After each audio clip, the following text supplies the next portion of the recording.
We've come to the end of COP26, and while good progress has been made in cutting emissions this decade, the job is far from done. In my lifetime, I've witnessed a terrible decline. In yours, you could and should witness a wonderful recovery. 190 countries and organisations pledged to end coal. 110 countries committed to ending and reversing deforestation by 2030. And more than 100 countries recognise that gas is a dangerous fossil fuel and pledged to reduce global emissions of methane by 30% by 2030. So what was the Australian government up to throughout all this? Not signing the pledge to end coal, refusing to join over 100 countries in reducing methane emissions, and instead spruiking the myth that is carbon capture and storage, which is basically just a license for the fossil fuel industry to keep polluting.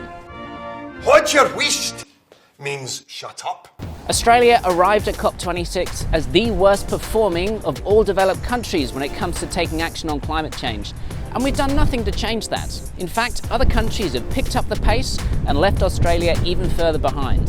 So there's been some good things, but they are way away from what we need to secure our future. Even though our government is dragging its feet on climate action, they don't speak for all of us. The Climate Council has been on the ground in Glasgow throughout COP26, representing Australians who care about our future, and we've been bringing you all along on the journey with us. We got an ad published in The Times that reached almost 1.7 million Brits, staged a media conference with bushfire survivors from around the world, and back in Oz, the team has been working hard to shape the media conversation and to hold the Morrison government to account. Overall, as you listen to these speeches, are you optimistic? Well, it's a critically important conference. Hey, so what now? Our work is nowhere near done. The promises made at COP26 must be acted upon and must be improved in the coming years.